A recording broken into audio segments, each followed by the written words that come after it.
Today, you are coming back to high school English class with me to discuss the classic that inspired the film Apocalypse Now.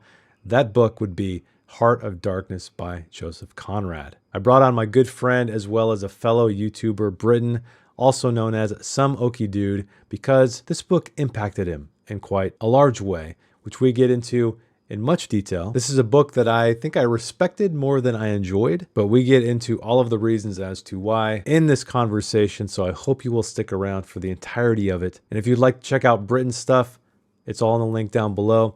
And you out there, if you would like to come on the channel, be a guest here to talk to me about a book that has highly impacted you in some way, let me know in the comments below. All right, without further ado, here is my conversation with Britton about Heart of Darkness by Joseph Conrad. Welcome back to another episode of this unnamed series where I talk about very impactful books to certain individuals. So today I'm speaking with my friend Britton, also known as Some Okie Dude. Go check out his channel. He does far more book reviews than I do. He's very widely read. He's also doing a lot of comics. He's also coughing into his shirt. Are you all right there, my friend? Sickness. Oh, me too. But welcome, man. I'm glad to have you. I've been on your channel numerous times, so it's finally glad to have you here on mine. Well, thank you. Yeah, we've done a couple of these. Yeah, except on my channel. Exactly. So this, when I asked him, I told him about the series, and I said, "Hey, why don't you pick a book and we should talk about it." He chose, to my surprise, I've heard him mention this book a few times on his channel, but that is Heart of Darkness by Joseph Conrad, a book that is, and he's got the amazing Mike Mignola cover there. We're both huge Mike Mignola fans. At Barnes and Noble, and I had to pick it up. So, yeah, warranted.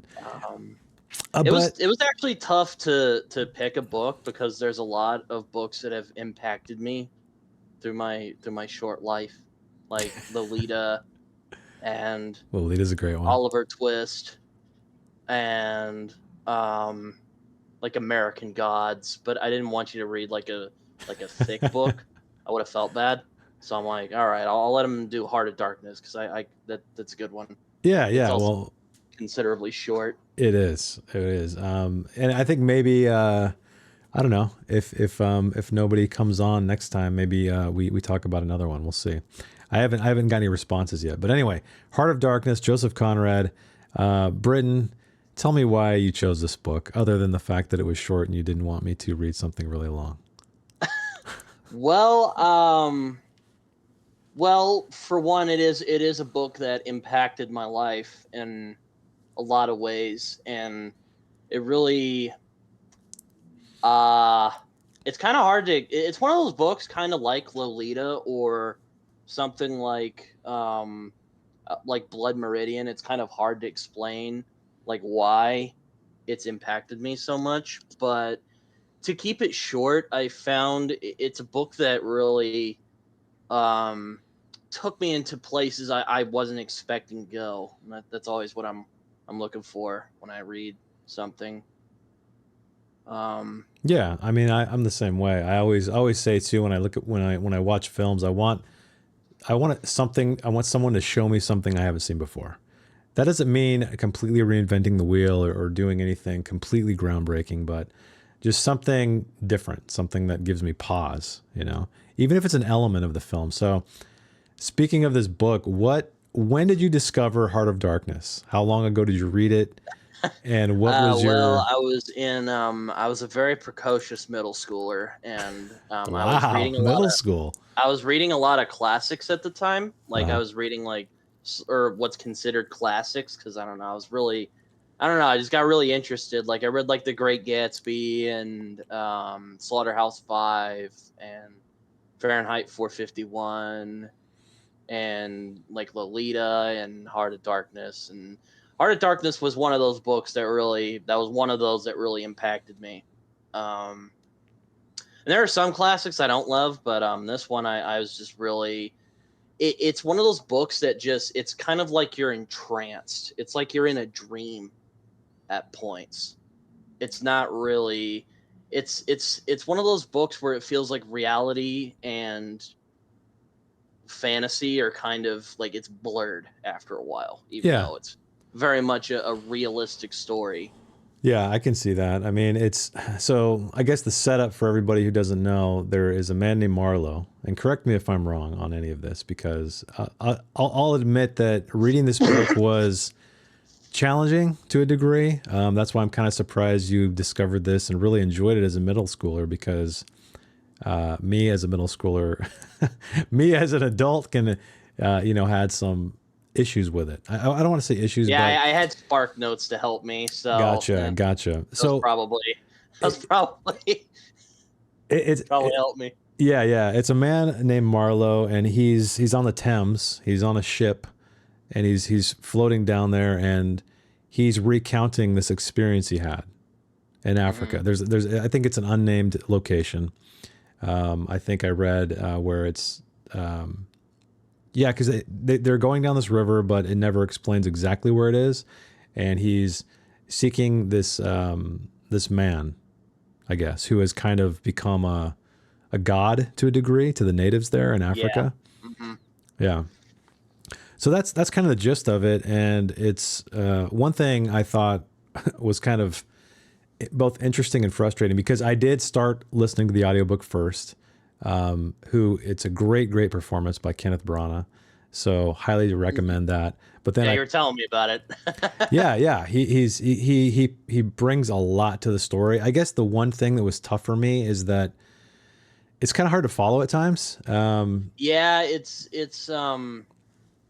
like you have to like be in the mood for it when you read it, because it's not one that everyone's gonna I can see how people might bounce off of it for sure. I was actually kind of like shifting through it today, because I was actually on a D&D session before we or well an RPG session before we were doing this. So I was kind of when I wasn't on my turn, I was kind of flipping through it, and yeah, it's certainly like there's a lot of interesting narrative choices that Conrad makes, because it's basically a guy telling some guys on a boat the story of what happened. And, it's really, really weird. Not a lot of books nowadays do that. No, So, and it's funny because I reviewed this book a little while ago called Bringer of Light by Frank Janis, and he was trying to recreate that old school sci-fi feeling, H.G. Wells, et cetera, et cetera. And I remember I mhm. critiqued a certain chapter in his book that was highly frustrating to me, because it was dialogue within dialogue, kind of within dialogue. So it was somebody telling a story, but then also The everything, inception of dialogue. right, everything was in quotation marks. So it was being delivered to us in quotation marks, but then within those quotation marks were other quotation marks because of the dialogue that he was recounting. That's exactly how a lot of the story is told, which was strange to me. And again, this novel was written a very long time ago, so literature is always changing and formatting. But rather than dipping over to a narrative format, just classic first person, it continued this way, and that kind of threw me off a lot, because there would be we're very accustomed to when somebody is talking, it's on its own line break or its own paragraph, and then we go back and forth, and it's a way for us to keep track. However, in this book, he would be saying something, recounting something that he said in dialogue, and then Hmm. someone might respond to him, but it would be on the same line. And so I think listening to the audiobook, as great as it was a little bit hard to follow, because I didn't notice that until I started getting into the reading the actual text. Hmm. But that, again, I just attribute that to older style choices. I don't really see that ever anymore. But Yeah, I yeah, mean, A Heart of Darkness is a unusual book, even for like its time. And it's interesting because it's kind of a book that's both timeless, but there is an age to it. Because I know there's a lot of debate on if it's racist, yes. um, which I mean, I'll try not to talk about that too much. But I used to think no, it wasn't, but then I kind of thought back, and I'm like, well, I don't. Maybe considering the time, maybe he was a little bit. I mean, that was just kind of how it was, but definitely Conrad has a lot more nuance than you know, Whitey going to tame the savages type of story. Yeah, That because some people think it is, because it's not that. it's hard. It's always hard to understand the intentions of the authors because, you know, when they're writing about a certain time period in a certain time period where it's just common, like racism was extremely common back then. So you just wonder, like, is he trying to depict reality, or is he telegraphing his own ideas and thoughts? I think that's the one thing about writing and analyzing writing that's always difficult, because unless the author explicitly says, this is what I meant, we don't know. So it's fun looking at text and trying to go through them and distill down, like, okay, this is what this person meant. This is what the person was trying to say. But you never know. And so I guess, so speaking of racism, what are there any specific elements? I mean, you know, he uses derogatory terminology quite often, but outside of that. Well, it's interesting because what Conrad is trying to say is, I don't want to get like too heady here, but have you seen Apocalypse Now, the Yep. movie? Mm-hmm.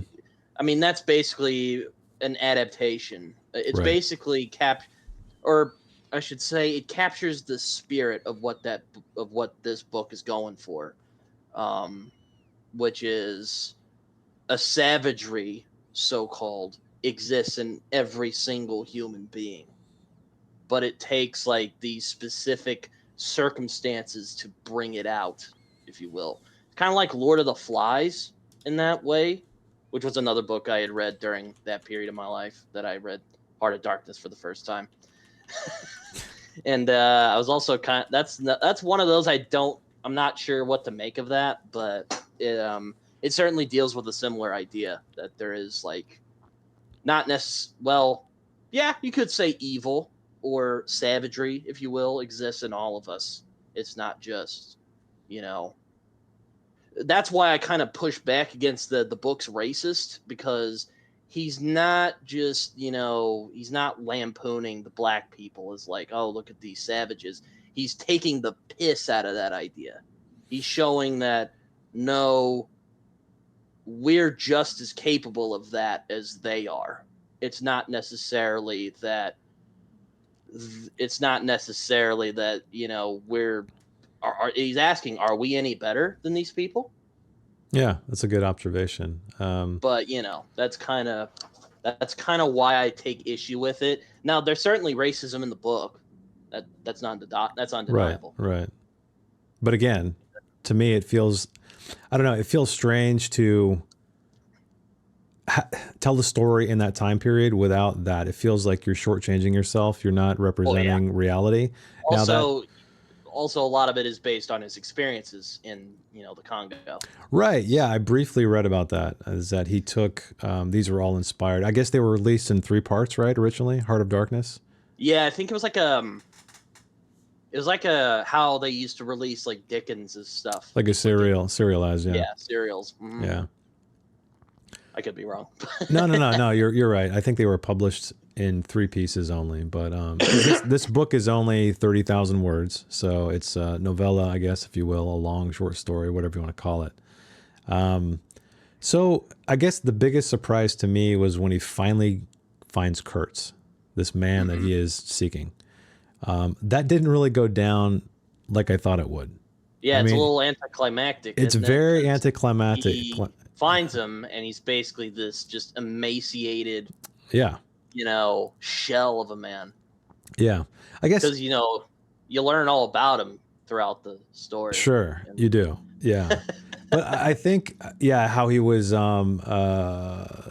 trying to get all the ivory and just et cetera, and but then all of these natives around him rallied and kind of saw him as a god. And so I remember when Marlowe encounters some character, I don't remember the name, but I think it was this guy, some kind of house or something, some kind of young, I can't remember the guy's name, but he talks about how, like, he showed us great things, or he showed them great things. Oh yeah, You know, like he, all over the book, they're like, "Yo, this Kurtz, he knows what he's doing." yeah, Like, yeah, and yeah, you're like, "Who is this guy?" You know, yeah, and you're wondering who he is, and you find him, and he's just like this half insane, like he's gonna yeah, die any minute, you know, and yeah. he dies like right after, you know. I know. I thought that was interesting because, you know, in the film Apocalypse Now, it's a very different reveal. It's very Oh yeah, ominous. It's a very, you know, it's more of what you would expect in a good way. In a good way, I think. Like I really enjoyed that film, but I don't know. This book, yeah, it was. And then there's the whole aftermath when he goes back and meets. I think it was Kurtz's. Was it his sister? I think it was his wife. His wife. Okay, I don't quite remember. Um, and then there's kind of this weird melodramatic conversation they have. At least I found it melodramatic for what was going on. But again, this type of writing from this era tends to lean on the melodrama. There's a lot of exclamation points. Well, yeah, yeah. Yeah, but They were a very sentimental time. so I guess what? Well, the first time you read this, you were going through it, probably wondering who's this Kurtz guy? What's he going to be like when we Yeah. get there? So, as you mentioned, it was very anticlimactic. What did you expect? What did you think was going to happen, and how did you I feel once it was revealed? You know, I was kind of, you know, it's kind of funny because, you know, I would expect something kind of like how Apocalypse Now did it. You know, you meet Marlon Brando and he's just like this, he's out of his fucking mind basically Yeah, because, he's gotten so, I mean, Apocalypse Now is more about like war than this one. This one's just about, um, it's weird. It's like a spiritual adaptation. Apocalypse Now is. I yeah, don't want to talk about it too much because they're different stories, but they're very like spiritually linked. that's a good way It's of kind of like that's a good way of explaining it. it's kind of like the Shining adaptation. Yeah, yeah, I could It's see just that. it's a different take on the same like idea. Right, right. Um, It exudes the same vibe, I guess. You know, yeah. it feels very similar in tone and atmosphere. Which, you know, speaking of atmosphere, that's probably the biggest thing. But anyway, go ahead. Let me know what you were gonna say. But yeah, no, it's weird because Heart of Darkness is an interesting book. I mean, I like a lot of like fantastical stuff or stuff that's surreal. And I think what's interesting about this book is it kind of blurs the line a little bit. Like there are like passages in this book where it almost feels like you're in another world, in like another place. Hmm. And that really entranced me to the book, and that's still kind of what entrances me. But you asked about Kurtz. uh Kurtz. So how did you feel initially the reveal was finally there, and you, like you said, it's anticlimactic. What? Yeah, no, it wasn't what I thought it would be. It's more of, but it got me wondering, like, what happened to him? Like, because, you hear all this stuff about him. He was this great speaker. He was this great, businessman. He could have been, like, really good at politics. He was basically like a Renaissance man. And it, like, what made him degrade to such a level? In the book, that's kind of the power of the book, because you're just left wondering Hmm. why, what happened, because I don't think Conrad gives it to you like you would expect. No, no. Like in the movie, like Apocalypse Now, again, I don't want to talk about it too much, but I'm bringing it up again. In the movie, it's much more clear. Yeah, exactly. In this, you're kind of like, what? There's so much you don't know, and it gets your imagination going, Hmm. because you're like, you don't know what's going on. And I for one enjoy that about stories. I know a lot of people want to know why this, why that, and I was reading an article today, and it reminded me of there's a great Stephen King quote that popped up about this game, Alan Wake, that he sold to them for $1. but it was something along the lines of how the power of horror is not explaining it. It like ruins the poetry of it, you know? Mm-hmm. And I feel like I take that idea to any kind of fiction, is that I don't want everything to be unexplained. Obviously, you got to, it's always a hard balance, right? Like, what do you tell versus How what much don't do you you want tell? to say, and how much do you like want to, Exactly. leave Exactly. unexplained? Exactly. And so this, I think that is, there's two things I got out of this book. One is the atmosphere. Like you said, it feels like you're transported. It feels very surreal at times. And then the other is you finally meet Kurtz and you're building up who this man is in your head. And it's this long journey down this river. All this shit happens. They get attacked. They meet cannibals. There's all kinds of crazy stuff that's going on that just kind of descends you further and further down into this black hole. And then finally you meet him, and it's kind of anticlimactic. You're like, what? This guy's dying. He's emaciated. What the hell? This is all I have. And then, yeah, you never really know who this man was from this man, or like the And story like of that lack of knowledge kind of just sits with you, and it just kind of right, imprints, and you're just like, what did he see right. that made him like this? Yeah, because we always Clearly something happened.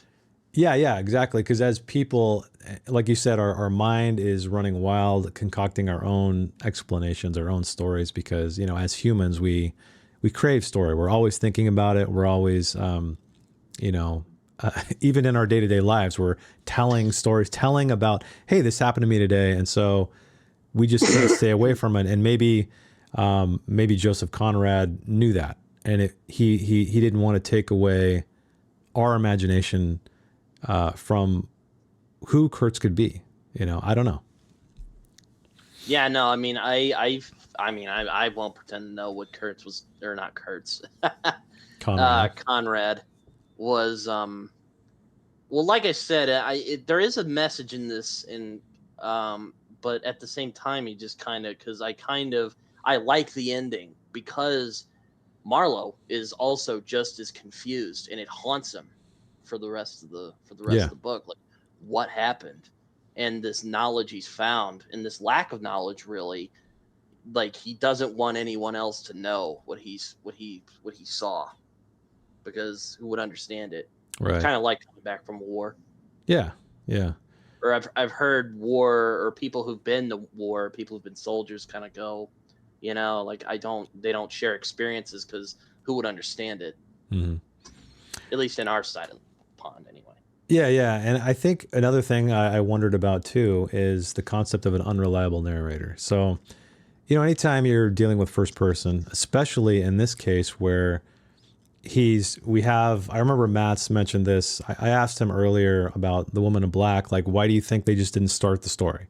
Why did they have this weird intro where he's going to tell a story? And it's like, it's a framing device. And clearly it was a common framing device for that period.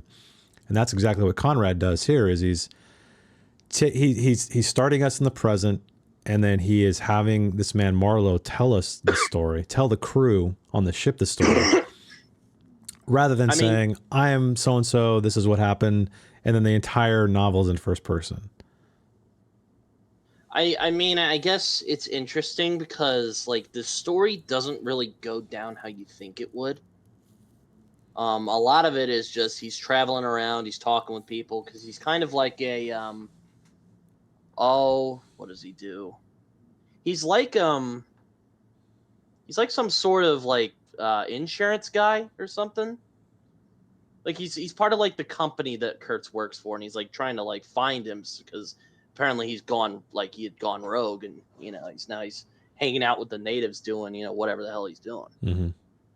Do you think so back to the unreliable narrator thing, have you thought about that at all? Like, was the story that Marlowe told us was he embellishing to a certain degree for a specific reason? Like, did he kind of succumb to some kind of madness while he was there? Or do you think that Conrad's intention was to give us the story as it was? Because one thing we haven't talked about yet is that before we even get on this adventure, Marlowe tells us about his he always had this obsession with adventure. He wanted Yeah, to go out. He wanted to see the world. He wanted to do all this stuff. And so part of me wonders, I don't know. I guess what I got from the book and him telling us the story is that it didn't really seem to scar him psychologically as much as I thought it might when he's telling the story. And so I'm wondering if he's giving us some distance to that because it did harm him deeper than we but know. it's an interesting point. But I would say if it didn't scar him, he would have told the woman, he would have told Kurtz's fiance, wife, he would have told her what he had actually said if it didn't scar him. Yeah, that's true. That's true. I always think about that. Like, anytime I Um, read a first person narration novel, I always might think he have like, embellished it? I wouldn't be surprised if he had, yeah, because there's like one moment in the book where he kind of lays it thick and he talks about, he hears like primal calling from, or that's something he calls it, something like that, from the jungle, and he talks about how he kind of like relates to it like deep down, and I'm like, okay, yeah, that's probably he probably is embellishing that. well, um yeah, go ahead. as for, I don't know, that's interesting. I never thought of that before. Maybe it's possible. Yeah, I think I just think about that whenever I read a first person narration because that's inherently when that technique, I guess, comes into play. I remember arguing or wondering when everyone was, this is kind of off topic, but when everybody was criticizing the name of the wind, I said, well, have you ever thought about the concept of the unreliable narrator? Because who knows if any of this really happened to this guy. And I guess the one thing that stood out for me with Heart of Darkness in that regard is this guy's been through a lot of shit, like a ton of Yeah. shit. And I didn't get the impression that while he's on the ship telling the story, that it affected him a whole lot. But again, I know there's a lot of years past. He's an older man. When I can't remember how much time has passed, right? When he's telling the story. um Yeah, if I remember right, I think some years had passed from when he had been there Yeah. last, Yeah. and he's like warning these other guys, pretty much. Yeah. It's So because he had this kind of obsession as a young man to go out and seek adventure, do you think Conrad's trying to say anything to that regard? Like, um, oh yeah, definitely. I think he is warning. I think he's warning about the cost of that mentality, yeah. because definitely there is a sort of like romance in this. Not like, romance, like, He's there's like romanticizing that. Right. romanticizing, and Conrad is more like, okay, but keep in mind, like, it's not gonna be what you think it is. Right. Or I think that's what he's saying. I could be wrong. I didn't know Yeah, yeah, him. we don't know, and I think that's part of the fun thing about talking about books by dead people is that there's no way to find out if they never said anything or if they ever said anything, but yeah, I don't know. I guess it's just always interesting to analyze this stuff because again, we never spoke to this man. It's fun to think about, but we're never going to know. I guess what if you had to pick one scene, one part of the book that really hit you, was the most memorable, that kind of was the turning point for you in this book, what would it be? um, probably probably when when they find Kurtz and he dies and then he goes back.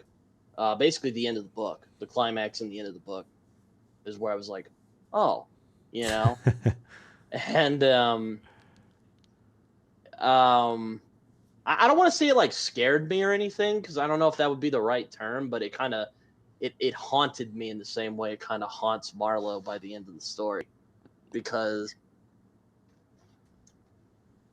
he's like, because he basically saw this man die like an animal, pretty Yeah. much. He doesn't really know how to cope with it. So, I mean, I don't know. It's interesting. Yeah.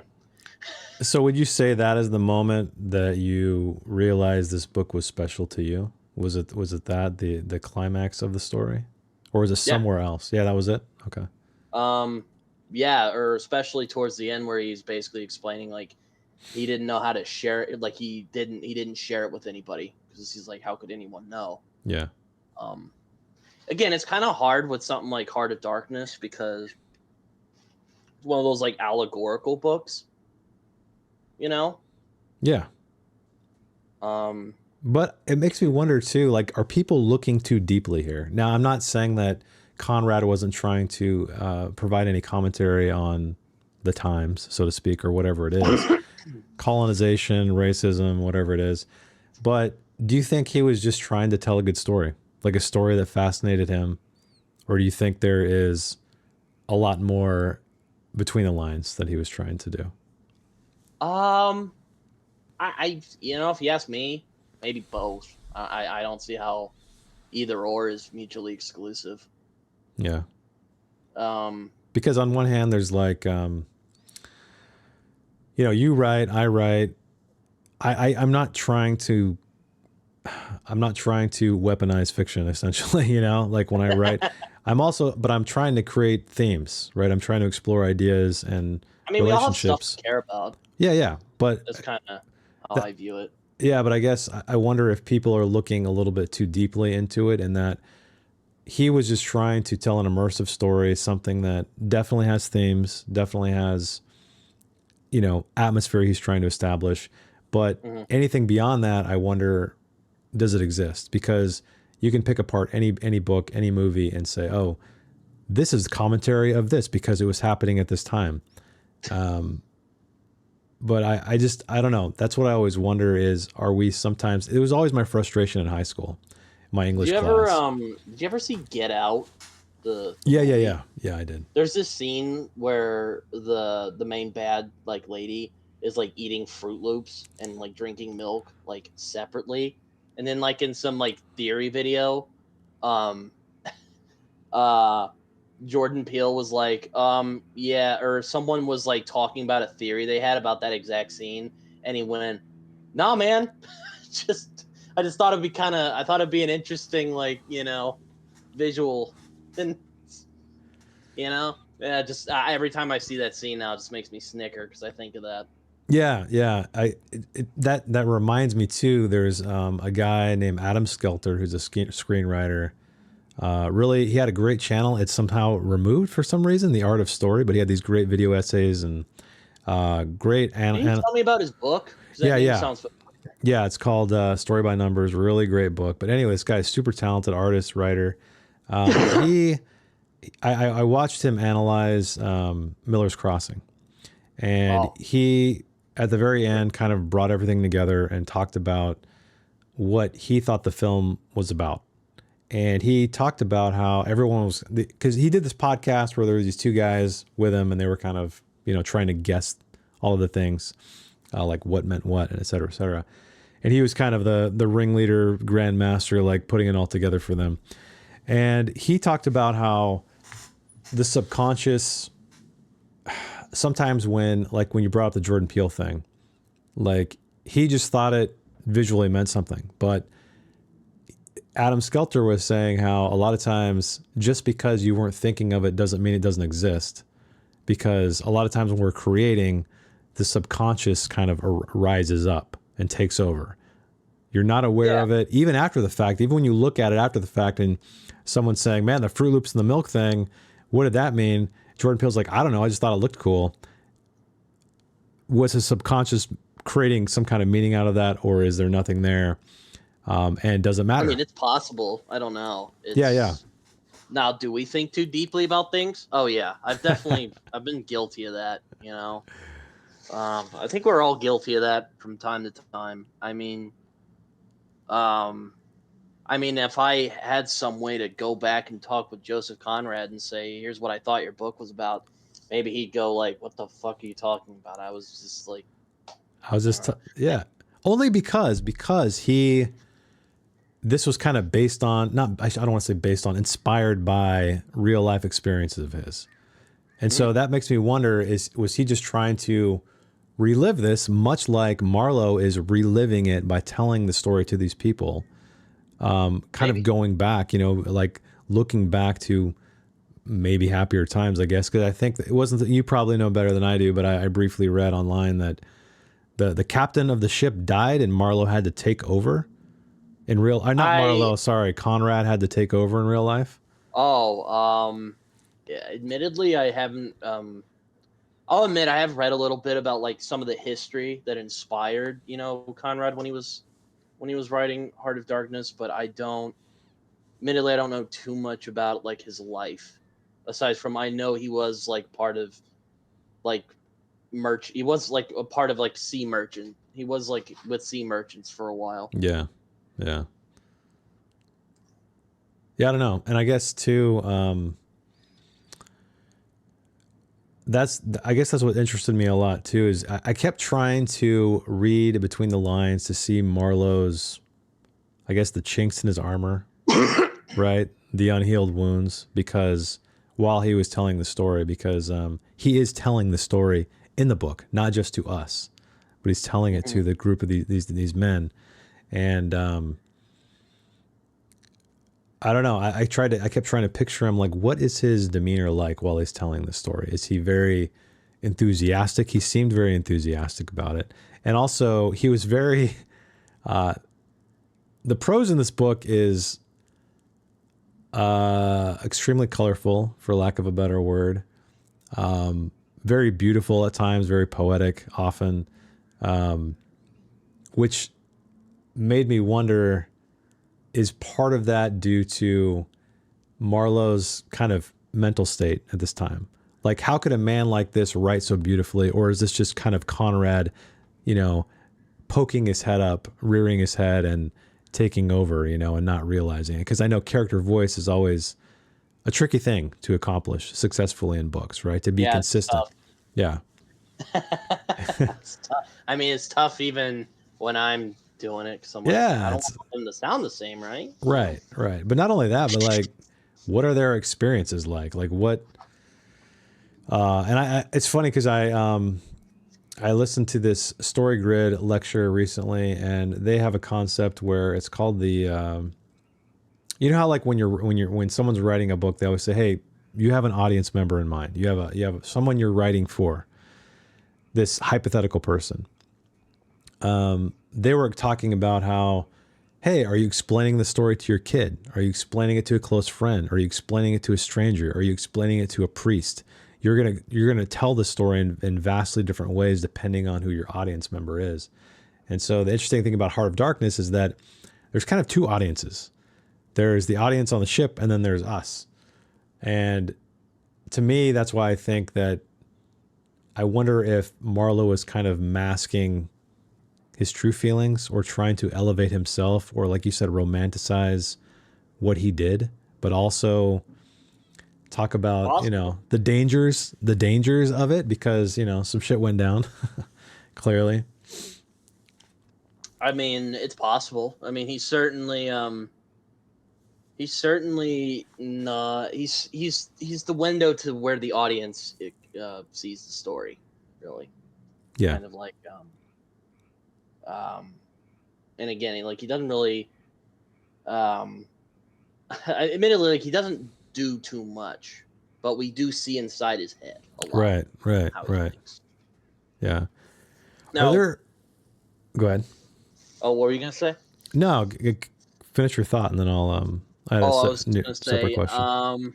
do I think he might be trying to cover up like some of like like emotional scars? It's possible. I'm not going to like deny it. I haven't really, admittedly, I haven't thought that about that. I do think about it, but it's not because kind of by the end of the story, it's very obvious there, or I think it is that he's clearly, you know, dealing with a lot of stuff. Yeah. So I think I mentioned earlier, but what I really got out of this book was the atmosphere. It was, Oh, yeah. I'm not going to lie, it was probably, and we talked about this offline, but it was probably the most difficult 30,000 words I've ever read. It felt far longer. And I know, we're talking about a style of writing that is been changed quite a bit. Anytime you go Yeah, back, no, it's definitely not like how like modern books are written. right, right, It's definitely very like, you know, I wouldn't I wouldn't recommend it lightly, even though we're talking about it. yeah, exactly. No, I mean, you know, well, I think that's what's great about. That's why I wanted to talk to people who had these, regardless of it's if like they I wouldn't recommend like Lolita lightly, for instance, yeah, not just because of the subject matter, but also because there's a lot of stuff going on, and yeah, yeah, for sure, and even stuff that admittedly, I mean, I've thought about it for a while, but even stuff I hadn't considered, yeah, like even you talking about like Marlowe as unreliable narrator, I didn't even think of that till you brought it up. yeah. I think it's just That wasn't really what I was paying attention to, I guess. well, it's one of those things that popped up. I wouldn't say immediately, but like while I was getting through the book and he was describing all these things, particularly, I guess again, I'm going to use that word, romanticizing, embellishing, looking, describing things in such a way where to make them sound grand or horrific or whatever it is, like really being an effective storyteller. I kind of picture this guy almost like Yeah, he's he's definitely like a white guy at the time. yeah, Like, he's oh, look at how exotic this is, like yeah, yeah, yeah. But I picture him also like look at all these people. They're wearing these little rags, like ooh. yeah, yeah. He's sitting Like around this campfire, kind of, the light hitting him from below and telling the story. That's kind of how I picture it with all these guys sitting around the boat, like he's really a great storyteller. And so to me, it almost felt like he's, regardless of what happened, right? Regardless of what he says, and if that is exactly how it happened or if it's not, he to me is still clinging on to that childlike wonder of exploration and adventure, that he described that he had early on in life. I mean, there is definitely kind of a conflict between the kind of harsher truth he saw versus kind of his. I could definitely see that, because Yeah. this was a time where people were exploring Africa with this kind of, how do you want to put it? This kind of awe, like you were on another planet. And this book does kind of play into that a little bit, which is what I find fascinating because, when you read about Africa in the story, it's almost like you're in this other plane Yeah. of like you're in this other world Mm-hmm. where, now obviously I could see like how that might come off as demeaning nowadays, but I think it's really fascinating. No, I did too. I didn't take it, Because as a as someone who is existing in the modern day. I didn't really take it that way. Again, anyone can take anything, however. Everyone's going to take everything differently. So, but yeah, I really was highly immersed at times in this book. Like you said, it's otherworldly. Very much the way that Vandermeer captured my imagination with the Southern Reach, in that sort of way. That's an interesting comparison because Vandermeer was actually one. That was another one I was tempted to talk about. Born from Vandermeer because I love that book, but he's also very good at capturing like you. It's almost like same with Conrad. You almost feel like you're there in Area X. Like you can feel like the humidity. Yeah, it's interesting You because can feel the sweat going down the guy's face. Yeah, and that's always it always makes me think. So when people are reading a novel, people read novels for different reasons. This one, same thing with Southern Reach, same thing with this book, is that he wasn't trying to. He was taking his time. He was taking his precious time, describing every bead of sweat and so on. But it worked because I think that it was this otherworldly. Yeah, you get sucked in, and I know a lot of times it's not easy to do. A lot of times you'll read a book like that, and you're like, "Move on with the plot. Move on. I get it. This is a sweet forest or whatever." But move on. Like I want something to happen. I was sucked up in it. I'm right. like, oh yeah, give me more of this.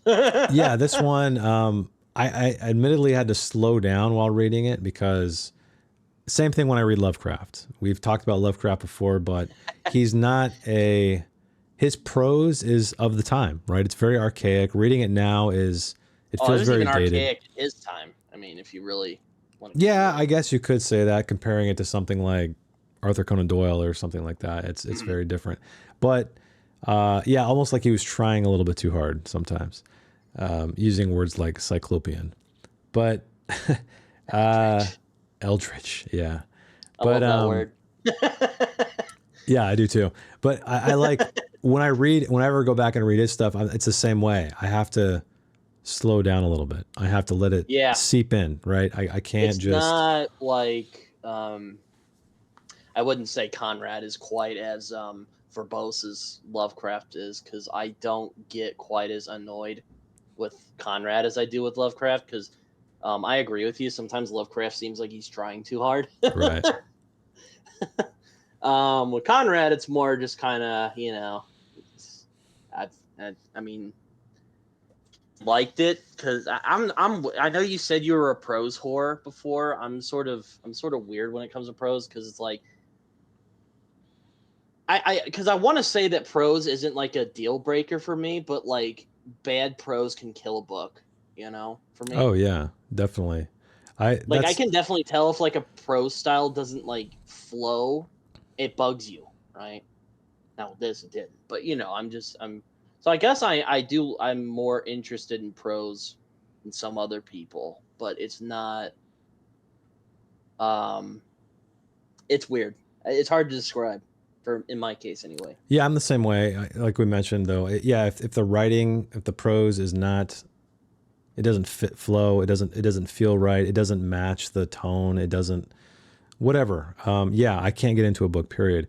And that's I did struggle, like I mentioned numerous times in this book, where I kind of drifted because he lost me a little bit here and there, and so I'd have to say that my comprehension of this book is probably quite a bit less than it would be a normal book, even though I did slow down at times because,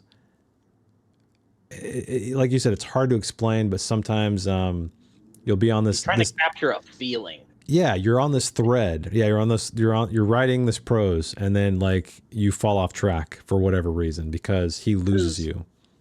it's sort of like with McCarthy at times, kind of like he's trying to capture a feeling Hmm. more than just like your standard kind of plot and narrative. Yeah, yeah, You but know, for whatever reason, McCarthy, he for me successfully balances that line well, like better than anybody yeah, I've ever read because his prose is can be extremely poetic and but then also at the same time very simple. You know, he yeah, I writes know, extremely simple. yeah. So Especially the road. If you read yeah, the road, it's kind of like very just right, like this yeah, and lines are yeah, and so you're never like you're never completely thrown off track. At least I never am with Cormac. I think Blood Meridian is probably his most difficult book that I've read. But like you said, the road is very. Even though he gets very poetic often in that book, just punctuated though. They're punctuations. They're not like paragraphs upon paragraphs. He'll just hit you with some fucking bomb, some ah, poetic bomb. Whereas this was very drawn out prose, very long. There was no like, which to me emphasized. I'm sure it's of the time, but it also emphasized this very very slow trek down this river because it took them a long time to finally get to Kurtz. yeah. It's very much about a descent. Yeah, right. And so I think Um, it was effective in that way, even though again it lost me often. I'm not going to lie, my attention was kind of I was drifting often in this book, but Yeah, no, it's not. It's interesting because like, I mean, you can imagine, eighth grade me reading this, and I a can't lot of the imagine time that. That's I insane. know it was tough. Like it's now luckily, I had like Spark Notes that was very helpful. In my kind of not that I like can't think for myself or anything, but it really really helped me keep track of what was going on. Were you reading them side by side? Were you kind of reading a few pages and then going to the Sparks notes, or was it something that you visited after? Um, it's kind of both. Like I try not to like all the like I read all the Pretty Horses from Cormac McCarthy. Funnily enough, going back to him, um, earlier this year, and I kind of had a similar thing. Though I would say McCarthy is not quite as um oh I don't want to say as dense as Conrad, because Conrad is interesting because he's certainly not as flowery for sure, unless you want to like Right. you know.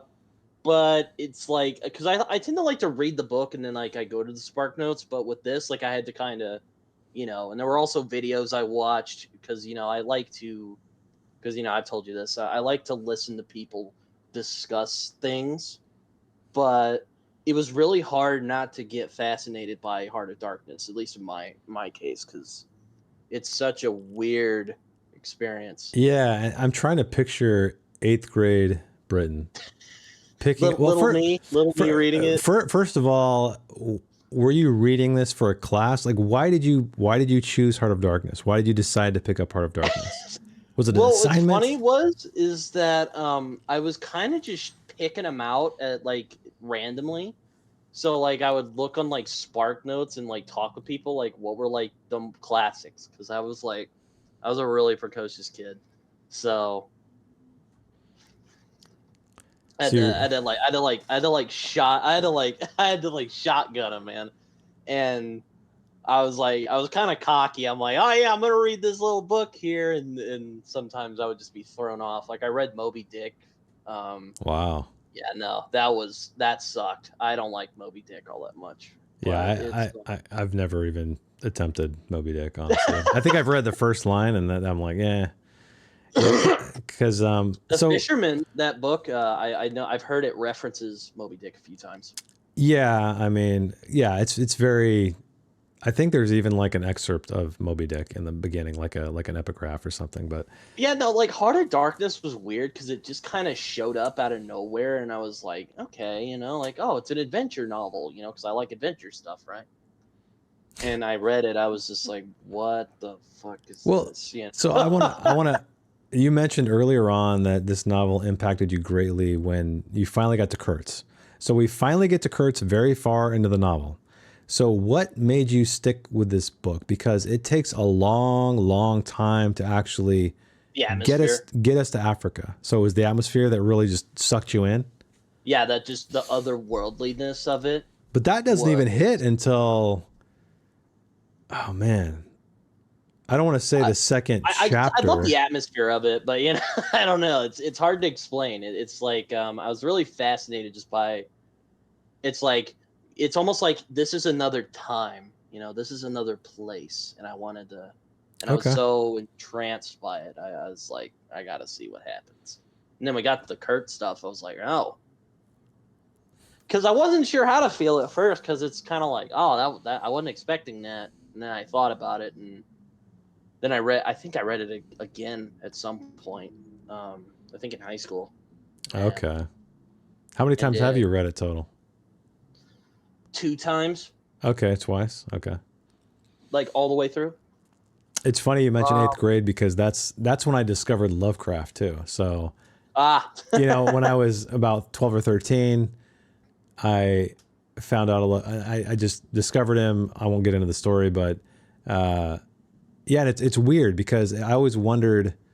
To me, it seems to be very similar to what captured your imagination about, or with Heart of Darkness, is that it's the same thing. Like the prose, while it was, I mean, as a 13-year-old reading that is yeah, way but you different. didn't understand what like No, Gibbous or Eldritch or Cyclopean or whatever you said earlier. Cyclopean, Just Cyclopean. I'm like, but what is this? but like for whatever reason, I was still like just hooked. I was Yeah, hooked no, into it. yeah, right. It It's a sunk similar its. thing. Yeah, so it's kind of funny that we both had very impactful experiences with very older, writers who did not write, modernly, I should say, because they were, I mean, writing. I read like illustrated classics like Charles Dickens when I was a kid because also So but you Dickens was a were, lot. yeah, you weren't like the scholastic kid. You were the I did reading. read some Scholastic. I read like Magic Tree House growing up. Okay. Man, I need to go back to Magic Tree House, but I loved it because when I was a kid anyway. Yeah, I yeah, really yeah, yeah. that and like Diary of a Wimpy Kid. Okay. So, is there anything in this book that you don't like? Are there any parts that drag, or is there any concepts or? There are moments that drag for sure. It's not but at the same time it kind of like you're right there with these guys, like you're just kind of sitting there and you're like, you don't know what you're doing, you're just kind of on the water and you don't know what's there. Mhm. And it's just yeah, there's moments that drag. I can't remember because it's been a minute since I last read it. But yeah, there are moments like when they're like talking, when they're having like the business meetings or whatever, Yeah. like there's some moments where, and also the Kurtz, everyone's like, oh, he was this great speaker, and oh, he wanted to educate the whatever. I was kind of like, okay, they're kind of laying it on thick. I mean, I get like you don't like, I don't hate like laying it on thick kind of stuff, but that's a great way of describing it. Mhm. But um Do you think you'll if ever it's not like revisit? nuanced, it doesn't interest me. Like Yeah. if there's nothing like compelling or like complex about it, then it doesn't interest me. Now, like Heart of Darkness could easily become like just like a racist, caricature of itself. Right. And there are definitely people who've accused it of being racist. Like I mentioned earlier, the guy who wrote Things Fall Apart, I forget his name, but he made an essay long time ago about this exact subject. And I mean, I can't really speak on that because I'm not an African. I've never experienced what, I don't know what they're like. I don't know what they've been through. I'll never understand that, but I do disagree with his what's the way to put it? His thesis, which is that Conrad is like trying to Conrad's trying to like make the black people look bad. And I don't think so. I mean, it's certainly more nuanced than that. I think it's not just like, look at these savages running around and Yeah, doing their little thing. I didn't get that either. He was almost fascinated. He was fascinated. He was, in awe to a degree. Yeah, I could make the argument like there was that sort of. You could make the argument that it's kind of like he's almost like fascinated, like they're like other creatures. Like you could say like that's Yeah. racist, but Yeah, sure. I do think there's a lot more nuance than just look at how these black savages are running around. It's not. I don't know. Yeah, it kind of. Have you ever seen that video where there are? I can't remember where the tribe is. It looked like South America somewhere, where they see a white man for the first time. Have you ever seen that? I don't think I have. It's No. really cool, and to me, it's sort of the inverse of what we're talking about here, right? Where we have these. It's really cool because these two guys that it's a there's like a white dude approaching them, and they're extremely curious. They don't attack or anything. They walk up to him and they just kind of touch his hair and touch his skin and look at it, and they pick up his hand or his arm, and they're just absolutely, they're like, they've never seen something like, wow, he's like me, but not like me. But there wasn't a racism there. There was a childlike curiosity. Yeah. And there's definitely that. Fascination. There's definitely that. Now, could that be racist? Maybe a little bit, but like I think that's just like human nature. Yeah, it's human nature. We're always, we're tribal, right? If it's politics, religion, the color of our skin, we're fascinated with joining a group or being part of a group or separating We're always ourselves. fascinated by others, if you will. Yeah, yeah, and also how they're different, Yeah. which is unfortunate, but it is the way just we are, everybody. But And like he's definitely like critiquing like colonialism, of course. Or I mean, again, maybe man, you were saying earlier that maybe people are reading too deeply into it, and maybe, but if those kind of jabs at the hypocrisy of colonialism were incidental, I'm kind of skeptical of that. But it's possibly. it's hard to say because if you're trying, like I said, if you're trying to portray a realistic situation that takes place realistically in a certain time period, you could say, "Oh, wow, this guy's being racist. He's making a commentary on this." Like, well, or maybe he's just trying to portray a realistic world. I don't know. It's hard to know those things. I mean, it's interesting because it's much more nuanced than people give credit for, who kind of talk about if it's racist nowadays. Because I mean, like if you think that, I mean, I'm not gonna like say you're dumb or anything, but I do think that you're not looking hard enough. Yeah, I yeah, don't, you know. yeah. And Um, like you said, the guy who wrote the paper about how it is racist, it's like, well, that's what he got out of it, and I everyone mean, yeah, is. exactly. I mean, again, I don't know what it's like to like. I used to be kind of like, no, he's not racist, rabble, rabble, rabble. But now I'm kind of more like, I have like a more nuanced take. Like, that was his take on it. I disagree with that take. I think he wasn't, I don't think he was correct in that, in what he was saying. But I can see where he's coming from. Yeah, I don't think there's anyone is. That's the great thing about fiction is that anyone can interpret it however they want. Rather, if there's intent there by the author or not, it can be interpreted, and that's fine. You can say whatever you want about it, if it's right or wrong, whatever you want, but you can't definitively. There's no facts here, unless Conrad himself said, "Oh yeah, that's exactly what I was trying to do." Then you're like, Oh "Okay, yeah, no, confirmed." yeah, no, where he's just like, oh yeah, those savages. I was trying to show how depraved they all were. Like, Yeah, in case he does that, like, and we're not gonna know. Just speculation. yeah, I don't think he was trying to say that. It was more like a means to an end. I yeah. think. I feel like if he were trying to say that, it would be a little bit more obvious, Pronounced. Yeah, pronounced. exactly. I just think that I don't know to be that unless he's like, oh, maybe if I like tone it down a bit, they're going to be having a they're going to have a conversation in the year 2023 about like we are right now.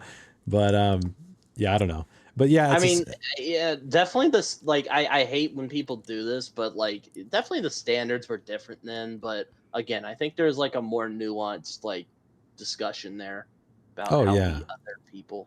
yeah, And we kind of like you mentioned that about the Spanish guys. I remember reading like in high school accounts from like Aztecs when the Spanish before the Spanish conquered them, and they were so like blown away by what they looked like, and they're like horses because they never had seen horse. Apparently, hmm they'd never seen horses before, but that kind of escapes me a little bit. But yeah, yeah. Cool, it's man. really, Well, but yeah. go ahead. What were you saying? No, no, no. Go ahead. Finish your Oh, thought. I was just gonna say I think it's interesting how he did that. Yeah.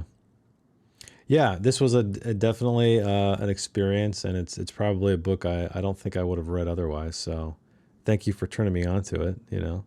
Things that I did enjoy it. I enjoyed things about it. I did not like things about it, but a lot of it I have You, to. you weren't fond of the like business meetings they were having about like go find Kurtz. I, Yeah, I mean it's just structure. I wasn't a fan of those either. Yeah, And that's like, structurally, it's just like you said, it's an experience. It's not structured in a typical way, but again, this was written a very long time ago. Fiction has come a very long way, so I always have to put myself. I have to remind myself of that when I'm reading stuff like this. Just like when I go back and read Lovecraft, I'm not going to be reading him like I'm going to read a modern author just because it's unfair. yeah, no, I mean, like, I think you could release this nowadays, and people would probably hate it. They would probably hate it. Conrad would get canceled for sure. Yeah, no, it'd be like shat on all over Twitter.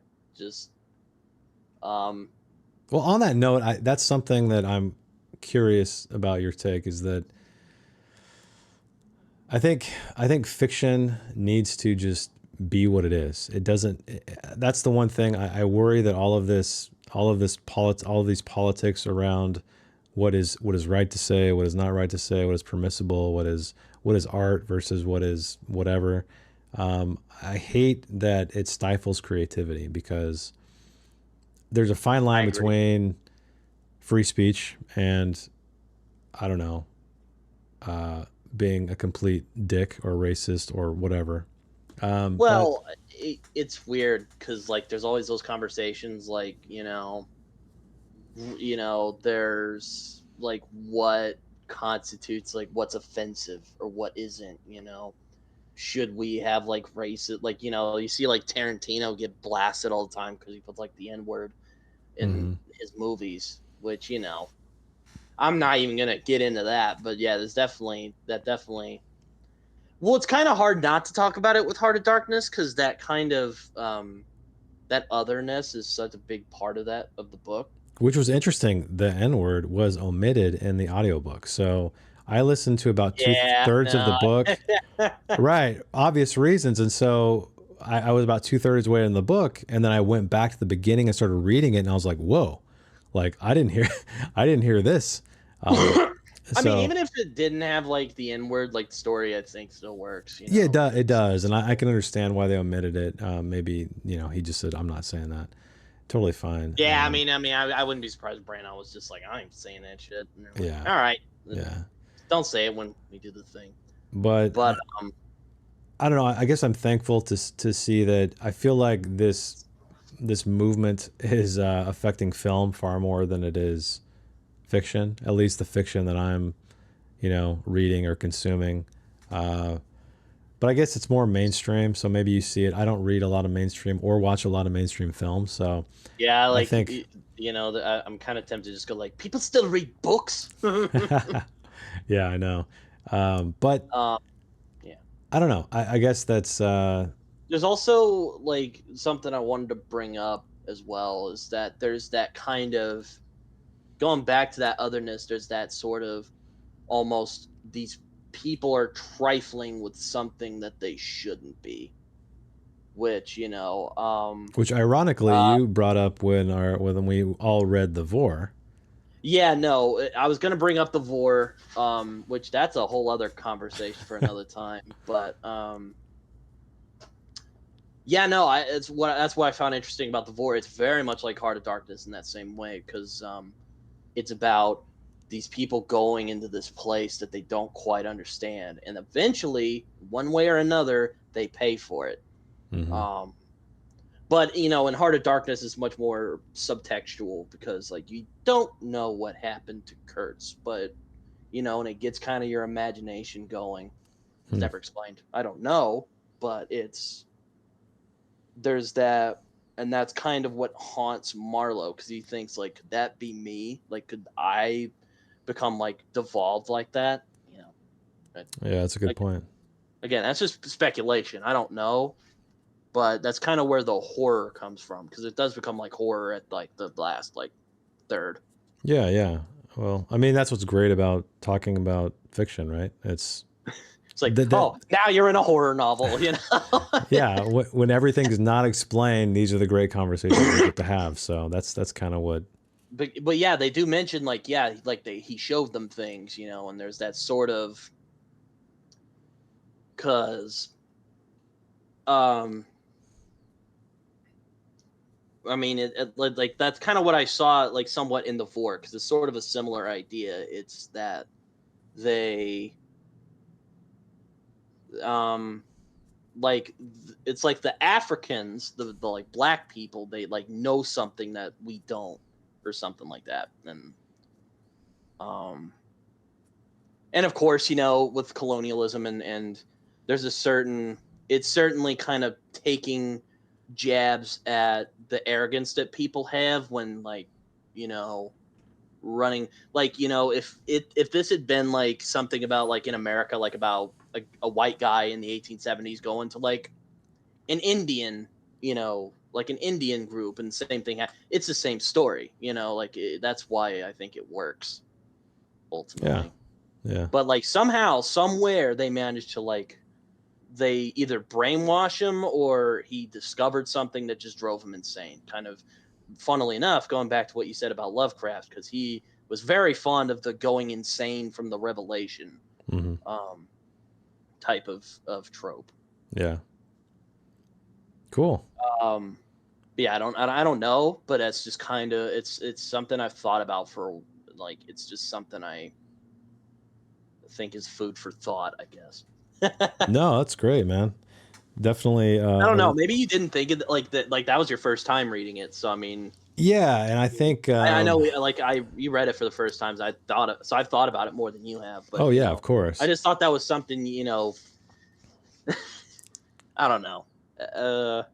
Well, it's funny because so books that I really get obsessed with, like the Southern Reach. I think I've gone through those books like 3 or 4 times.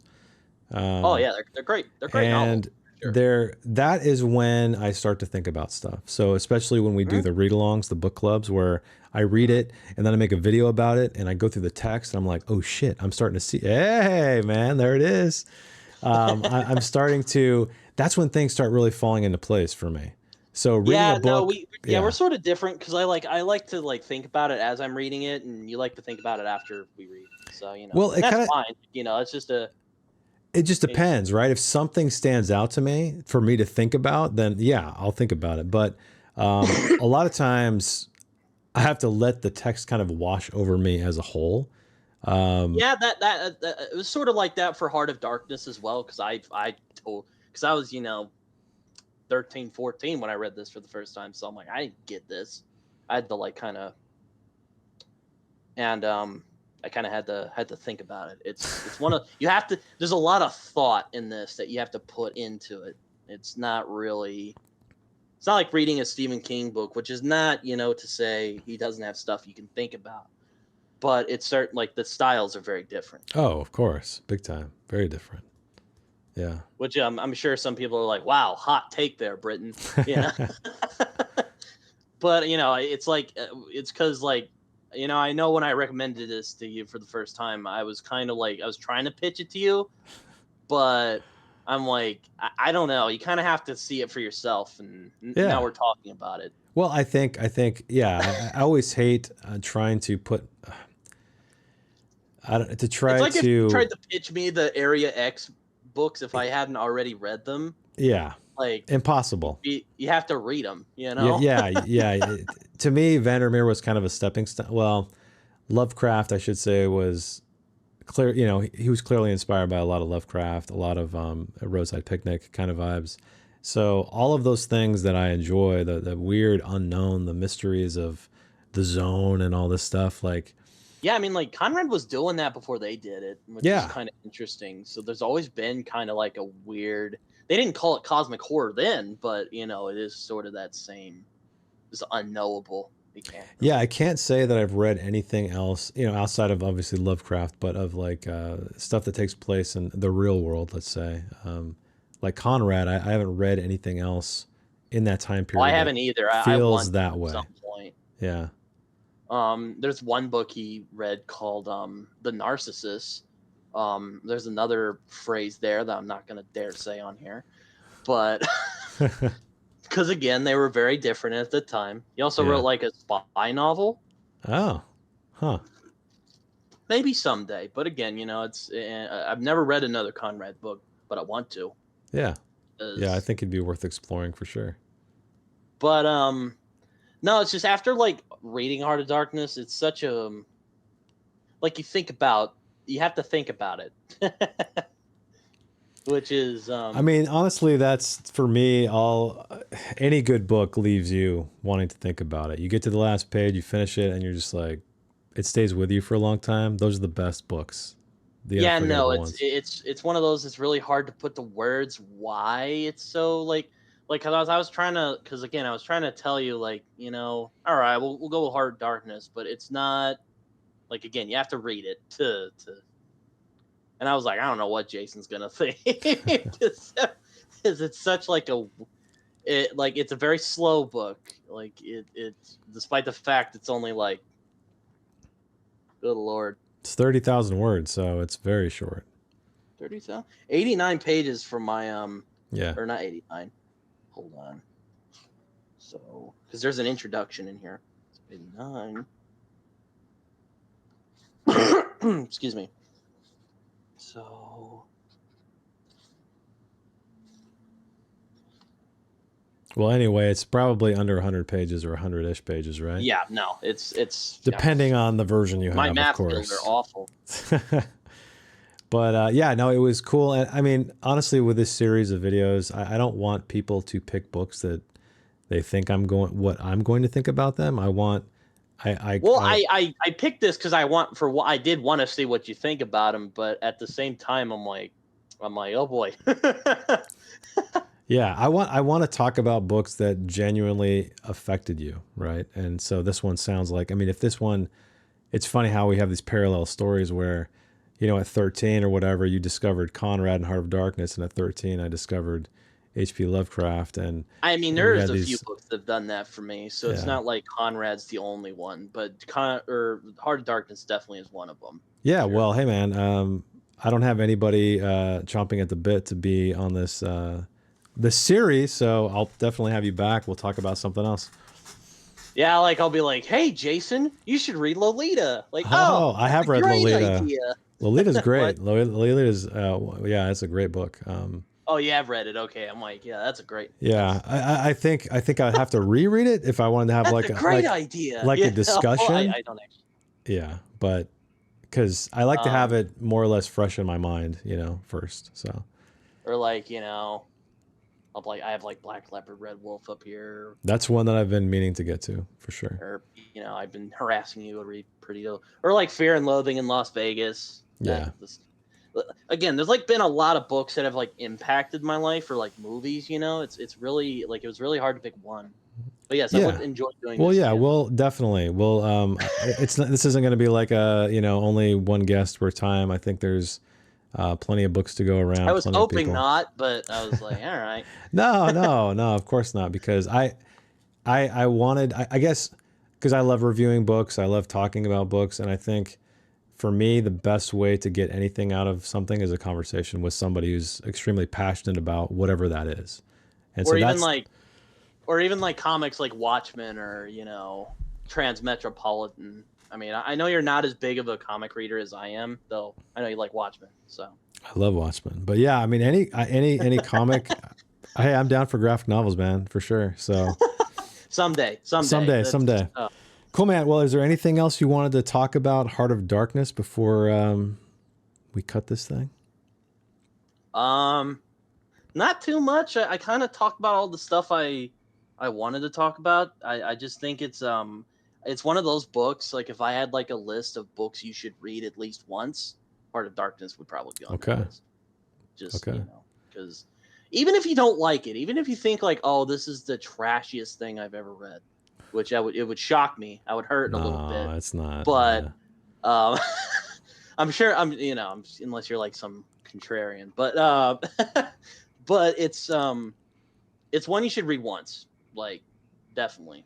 And if you don't like it, fine. Like I totally get why someone, like we were talking about, like this is not a conventional book. No, so it's not. If you don't like it, I get it. But it's a way to dip your toes into something that you may not pick up on your own because it's so short. It's only 30,000 words. It's under 100 pages. It's not going to take you a terribly long time. You counted them? Like, it's interesting. No, I think when I was looking up stuff, like how long is it? Oh, it's like 30,000 words. So yeah. No, because when you write, you don't think of, when you're a writer, you don't think in page numbers. Page numbers don't mean anything because typesetting will vary page numbers. Word count is always, it's always a static. It will always be that amount of words. So in my head, I can envision what 30,000 words is, whereas I know just people who read maybe like, what the hell does that mean? Yeah, no, it's just yeah, definitely one you should read at least once, or like Ray Bradbury stuff. Oh yeah. I'm a little bummed Illustrated Man to get chosen, but I'm really excited. I know. I wanted to read that. I have it here. I think it's in my bedroom actually. Yeah. But yeah, Well, no, that was. Yeah, I'll get to it definitely sooner than later because every time I've read Ray Bradbury, I'm just like, man, it's good stuff. So It's like I can't write like that. It makes me really I sad. know he just But has no. this effortless style. Cool, man. Well, thanks for coming on. Why don't you let everybody know where they can find you? You can find me on YouTube, some Okie dude. I post videos on there, including conversations with this guy on occasion. And I'm like, I don't really feel like doing a review, and I'll be like, hey Jason, you wanna talk about this? You can find me on Twitter, which is actually probably shouldn't find me on Twitter, but if you want to find me on Twitter, it's at some Okie dude. Yeah. I'm also on Goodreads and Letterboxd where I write reviews of books and movies, and that's about it. I do have a Discord, but I think the link's broken. It's what someone said. And, Oh, that's no good. Yeah, I need to fix that. Well, I'll put all your links down in the description, so everybody, if you want to go check out Britton, highly recommend it. He probably reads more widely than any other booktuber I'm aware of, and so you're going to get a really massive mix of fantasy, sci-fi, noir, true crime. I don't know. I guess literary fiction is something that I haven't seen you really dive into. Yeah, no, I am actually reading a literary fiction. There you go. You go. I do hope to review this at some point. So yeah, I appreciate what you do because so many booktubers, and for good reason, they focus on fantasy or something specific, right? Or horror. And I get it. I mean, if it were just me, that would drive me crazy. Because it's like I like a lot of different genres. I do too. I do too. And I think that's if I wanted to grow my channel immensely, I'd probably focus on one genre and be like, hey, all you people come here. But I can't. Yeah, exactly. I just can't read one genre. I love them all, and I get so many great things out of each and every one. So, yeah, go check him out. He's got tons of reviews, all done in a single take, which I'm jealous of. Mine are full of jump cuts. Bullet points, man. Bullet points. Bullet points, man. Well, you do it well. All right, dude. Well, thanks for coming on with me. I'm sure you'll be on again. I'm sure I'll be on your channel again. Yeah. So I don't know. We'll see what we conversation yet. We'll see what book we talk about next. So everybody, thanks for hanging out with me. And again, if you out there want to join me and chat about a book that's impacted you, let me know in the comments. So see you next time. Thanks again, Britton, for hanging out and chatting with me. Oh yeah, no, I'm probably gonna chill for a bit after this. Maybe catch up on Saga. All right, man. All right, take it easy. Bye. All right.